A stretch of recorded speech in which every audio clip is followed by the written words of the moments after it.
Combination of resistance. Resistance को हम कैसे कैसे कंबाइन कर सकते हैं? कॉम्बिनेशन रेजिस्टेंस, रेजिस्टेंस को कैसे कैसे कंबाइन कर सकते हैं? अगर हमारे पास एक से ज्यादा रेजिस्टेंस है तो पहला बेटा series combination, first one is series combination. Series combination में कैसे देखते हैं?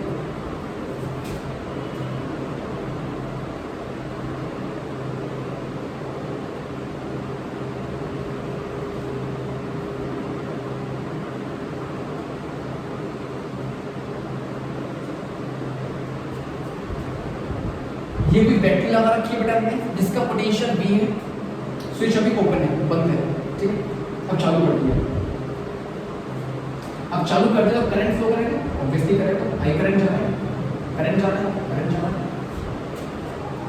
यहां पर एक चीज याद रखना बेटा, सीरीज कॉम्बिनेशन में करंट डिवाइड नहीं होगा, तो हम लिख लेंगे इन series combination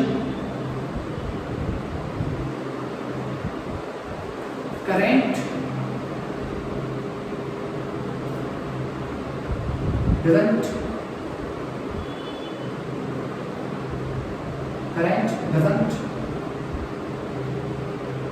divide, current divide नहीं होता है बेटा, क्योंकि वायर ही एक है, समझ रहे? वायर ही एक है तो करंट डिवाइड नहीं होता। डिवाइड क्या होता है? Wire divides what? Potential, potential divides. Series combination में ये कंडीशन बेटा कि करंट डिवाइड नहीं होता है, पोटेंशियल डिवाइड होता है। जैसे मान लेते हैं इस रेजिस्टेंस, ये जो रेजिस्टेंस लगा हुआ है, इस रेजिस्टेंस की वैल्यू है R1, ओके, R1 ओम, यूनिट है, ऐसा यूनिट है ओम, ठीक है ना, रेजिस्टेंस। इस रेजिस्टेंस को मान लेते हैं R2, इसको मान लेते हैं R3, ठीक है। इस रेजिस्टेंस के अक्रॉस कुछ ना कुछ पोटेंशियल होगा, इस रेजिस्टेंस के अक्रॉस कुछ ना कुछ पोटेंशियल होगा, मान लेते हैं V1 पोटेंशियल। नेक्स्ट रेजिस्टेंस के अक्रॉस पोटेंशियल होगा, मान लो कुछ और होगा, क्योंकि रेजिस्टेंस डिफरेंट है, ये R1 रेजिस्टेंस है, ये R2 है, दोनों तीनों की वैल्यू सेम नहीं है बेटा। सेम होगी तब की कंडीशन अलग बनेगी, वो केस बनेगा।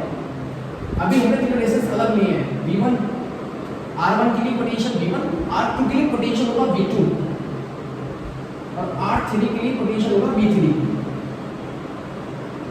अब देखो एक चीज समझो, Y voltmeter placed in parallel,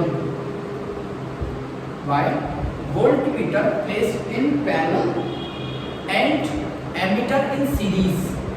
ammeter को हम सीरीज में क्यों लगाते हैं और वोल्टमीटर को पैरेलल में क्यों लगाते हैं? एक क्वेश्चन ये बन सकता है। इसी से रिलेटेड एक क्वेश्चन और क्या बन सकता है? Why voltmeter has high resistance and ammeter has low resistance?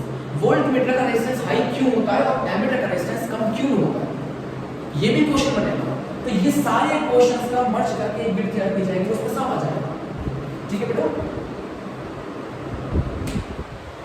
तो पहले हम बात करते हैं सीरीज कॉम्बिनेशन की बात करते हैं। सीरीज कॉम्बिनेशन में क्या है? पोटेंशियल डिवाइड होता है, लेकिन एक चीज याद रखना हमेशा कि इन पॉइंट्स पर जो पोटेंशियल होगा वो इन सब के सम के बराबर होगा। इन तीनों पोटेंशियल के सम के बराबर होगा इसका net potential. Clear? V equals to V1 plus V2 plus V3, ठीक है। तो देखो तो बेटा इन तीनों पोटेंशियल के सम के बराबर होगा किसका? नेट पोटेंशियल बैटरी का। अब using Ohm's law, Ohm's law use करते हैं।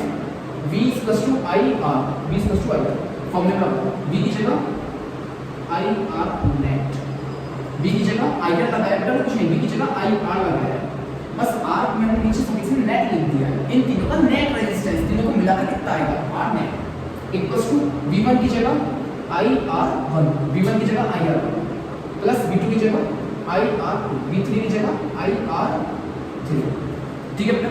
यहां से क्या करोगे आप? I को कॉमन ले लो, I कॉमन ले लेने में से अंदर क्या बचेगा R1 plus R2 plus R3, I से आई कैंसिल। तो नेट रेजिस्टेंस किसके बराबर आएगा, R net equals to R1 plus R2 plus R3। ये आ गया बेटा रेजिस्टेंस इन सीरीज का, रेजिस्टेंस इन सीरीज कॉम्बिनेशन का आगे फॉर्मूला बेटा। R नेट रेजिस्टेंस किसके बराबर होगा, R1 plus R2 plus R3। अब यहाँ पे हमने बेटा 3 DHS में 3 तक रूप पे, अगर आपको किसी सर्किट में 5 रेजिस्टेंस देता है सीरीज में तो R3 plus R4 plus R5, ठीक है, जितने रेजिस्टेंस दे उतने रेजिस्टेंस ऐड कर दो, वो किसके बराबर आएगा, नेट रेजिस्टेंस। ये हमारा क्या है, सीरीज कॉम्बिनेशन, ये हमारा क्या है, सीरीज कॉम्बिनेशन। पॉज करके नोट कर सकते हैं बेटा, फॉर्मूला याद रखना है, R net equals to R1 plus R2 plus R3 and so on.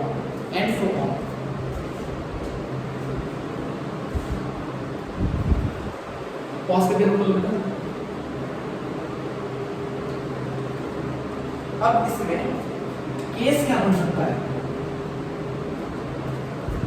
Case ये बन सकता है कि अगर बाय चांस अगर तीनों रेजिस्टेंस की वैल्यू सेम हो, अगर तीनों रेजिस्टेंस सेम होते हैं means R1 equals to R2 equals to R3, अगर तीनों रेजिस्टेंस सेम हो, R1 equals to R2 equals to R3, तो उसे हम R की जगह रखते हैं, R1 equals to R2 equals to R3 equals to R के बराबर। तो ये फॉर्मूला क्या बन जाएगा, R net equals to R1 plus R2 plus R3, R net equals to R1 की जगह R, R2 की जगह R, R3 की जगह R, तो R net equals to theta thrice of single resistance, एक रेजिस्टेंस की 3 गुना बड़ा होगा नेट रेजिस्टेंस।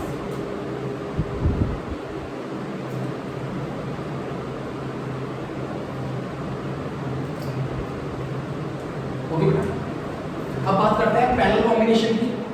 पैरेलल कॉम्बिनेशन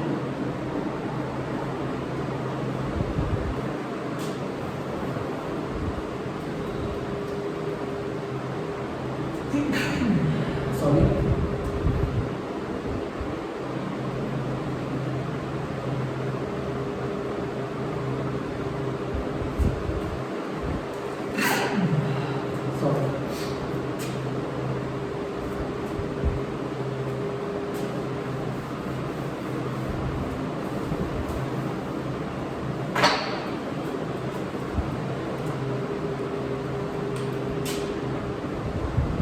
बात करते हैं in parallel combination, in parallel combination.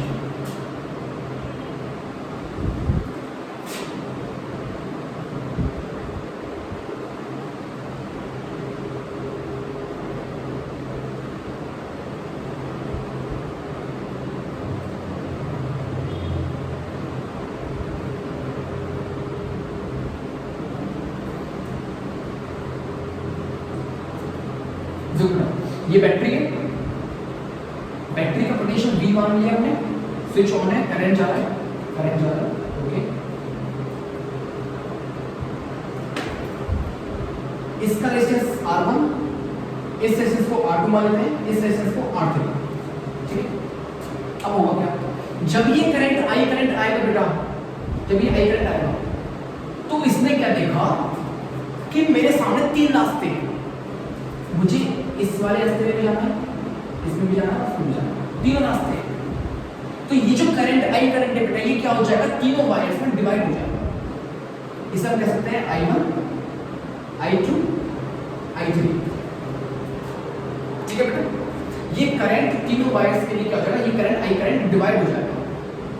But एक चीज रखना कि ये जो तीन करंट डिवाइड हुआ है, ये बाद में फिर से कंबाइन होकर एक हो जाएगा, ओके। जितना करंट, कोई पोटेंशियल, कोई बैटरी, कोई सेल जितना करंट देती है वापस उतना मिलना चाहिए इसको। कहीं पर सर्किट ब्रेक हो गया, कहीं पर सर्किट ब्रेक हो जाएगा, तो ये करंट वहीं स्टॉप हो जाएगा, ये करंट वहीं पर स्टॉप हो जाएगा।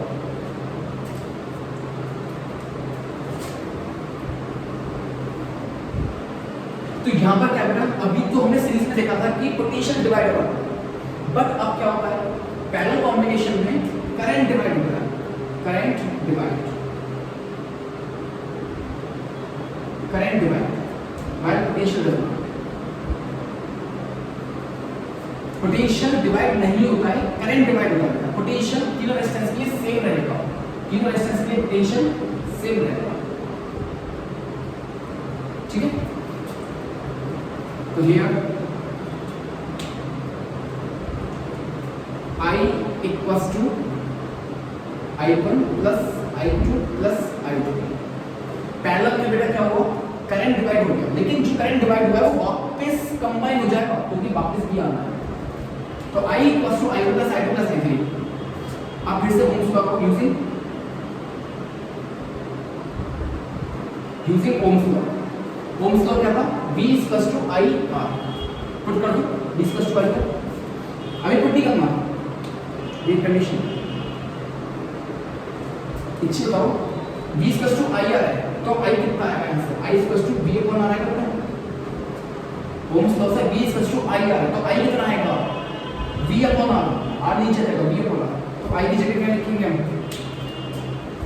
I की जगह V upon R net equals to I1 की जगह V अपॉन R2, I2 की जगह V अपॉन R2, I3 की जगह V अपॉन R3, ठीक है बेटा। पोटेंशियल से ना पोटेंशियल नहीं डिवाइड होगा, इसलिए हमने V V V रखा है, बस चेंज है R1 R2 R3। यहाँ से कॉमन ले लो, V upon R net equals to V common ले लिया आपने, अंदर क्या बचेगा 1 upon R1 plus 1 upon R2 plus 1 upon R2। V से V कैंसिल आउट हो गया, फॉर्मूला क्या बन गया, 1 upon R net equals to 1 upon R1 plus 1 upon R2 plus 1 upon R3। The formula for parallel combination. कभी भी resistance parallel में दिए हुए, ठीक है, फॉर्मूला क्या लगाओगे, 1 upon R net equals to 1 upon R1 plus 1 upon R2 plus 1 upon R3। अगर ज्यादा होंगे तो plus 1 upon R4 plus 1 upon R5, ठीक है।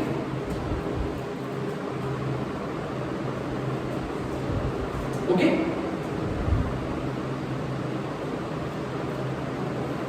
एक चीज का हमेशा करना बेटा, इस वाली कंडीशन में पैरेलल के लिए ध्यान रखना कि जब आप ऐसे क्वेश्चंस को सॉल्व करो तो एलसीएम लेने के बाद जब आप इस चीज को पूरा सॉल्व कर लो तो ध्यान रखना कि सॉल्व करने के बाद जो आपका आंसर आएगा वो आर नेट नहीं आएगा, वो रेजिस्टेंस नहीं है, नेट रेजिस्टेंस।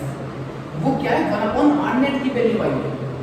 तो आप आर नेट लाने के लिए क्या करोगे, वो रिवर्स कर देना, ठीक है। क्वेश्चंस कराएंगे उसमें देख लेना, कैलकुलेशन पूरी करने के बाद क्या करोगे, आप उसको रिवर्स करोगे, अदरवाइज वो 1 अपॉन आर नेट की वैल्यू रह जाएगी, आर नेट नहीं होगा। ओके, ये कंडीशन है सीरीज एंड पैरेलल की।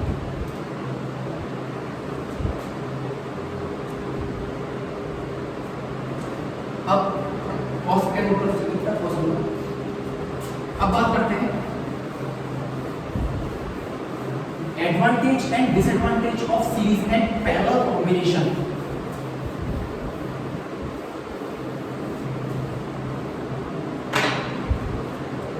Advantage and disadvantage of series and parallel combination.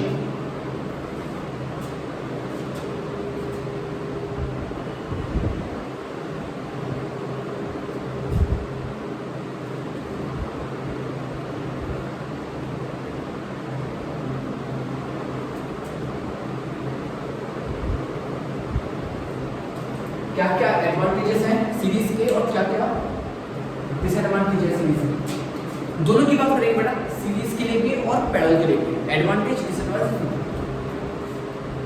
पहले बात करते हैं सीरीज की। सबसे पहले सीरीज की बात करते हैं। सीरीज के एडवांटेज देखते हैं आपको, एडवांटेज सीरीज के एडवांटेज। सीरीज में एडवांटेज ये बेटा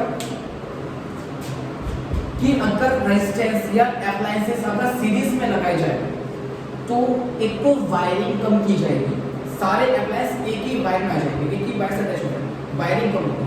दूसरा, एक सिंगल स्विच होगा, बस अगर सारे अप्लायंस या सारे बल्ब अगर सीरीज में लगे हुए हैं तो उन सबका सिर्फ एक ही स्विच होगा, मतलब एक बार बटन दबाओगे आप सारे बल्ब जल जाएंगे, बटन बंद करोगे सारे बल्ब एक साथ बंद हो जाएंगे।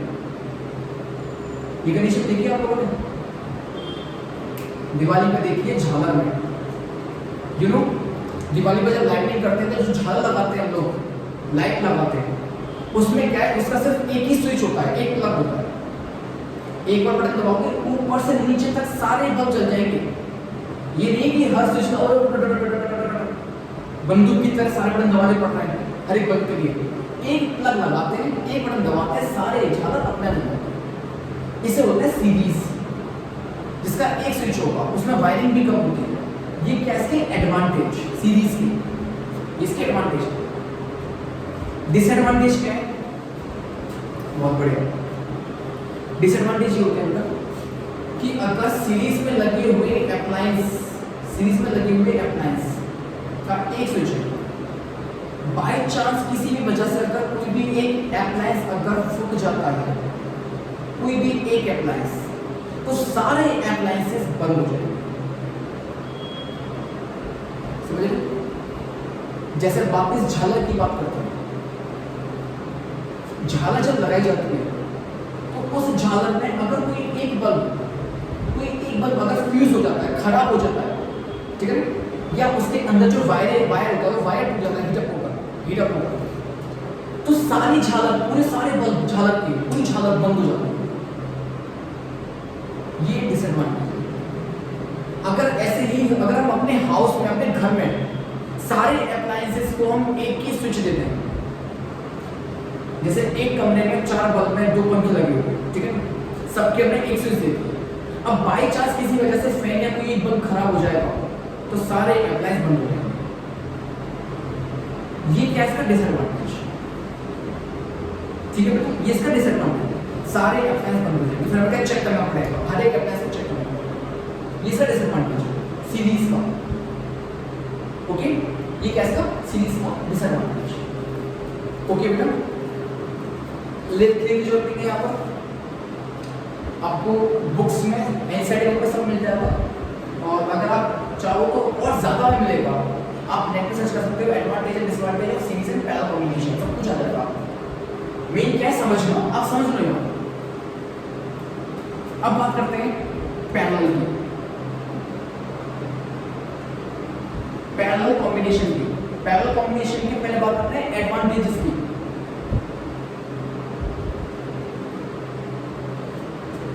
पैरेलल कॉम्बिनेशन का एडवांटेज ये बेटा, देखो पैरेलल का मतलब क्या है कि जब सारे अप्लायंस, सारे रेजिस्टेंस सब पैरेलल में होंगे तो हर अप्लायंस का एक अपना स्विच होगा, जैसे हमारे घरों में होता है।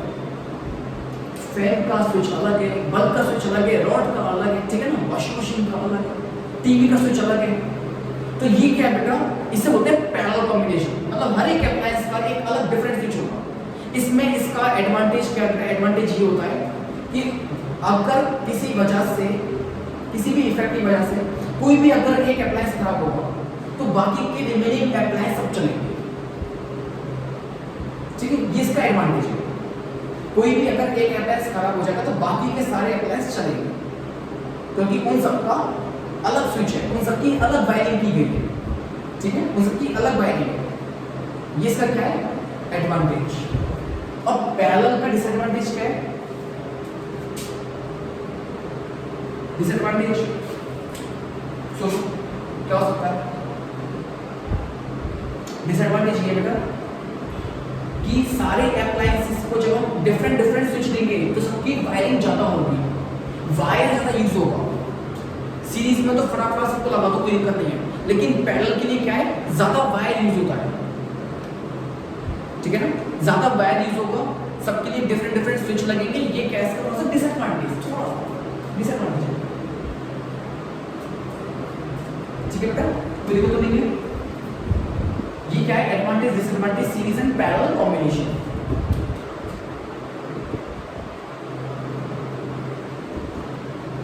अच्छा, किसी के दिमाग में नहीं आ रहा कि भैया कैसे प्रोसेस हमें नहीं आया कि सीरीज में कैसे एक स्विच, जैसे अभी आपने सर्किट डायग्राम देखा ना, सर्किट में आपने बल्ब लगा दिया, फिर दूसरा बल्ब लगा दिया एक और, फिर आपने कहा कि भैया मैं फैन लगाता हूँ यहाँ पर, आपने क्या करा, यहाँ पे नीचे फैन लटका दिया, ठीक है, फैन लगा हुआ है, 2 बल्ब फिर फैन, फिर आपने क्या करा टीवी लगा दिया, टीवी लगा हुआ है, तो ये सब क्या है सीरीज में, भाई इन सब का रेजिस्टेंस होगा। मैंने रेजिस्टेंस नहीं शो करके आपको सीधे सीधे अप्लायंस बना के दिखा दिया। यहाँ पर रेजिस्टेंस होगा सबका, मान लो इसका R1 R2 R3 R4 ये सब सीरीज में है। तो इन सब सीरीज अप्लायंसेस का कॉम्बिनेशन का सिर्फ एक ही स्विच होगा, कहीं भी देखो आप। यहाँ देखो आपने कहा ये कहीं मैं यहाँ दूंगा तो आप यहाँ बना सकते हो स्विच, आप यहाँ दे सकते हो, ठीक है ना, स्विच एक ही होगा। अब स्विच तो चालू है और बाई चांस किसी वजह से अगर ये बल्ब फूट गया, ये बल्ब खराब हो गया, तो सारे अप्लायंस स्टॉप हो जाएंगे क्योंकि सर्किट ब्रेक हो जाएगा। होता क्या है कि अप्लायंस के खराब होने से क्या होता है, सर्किट ब्रेक हो जाता है।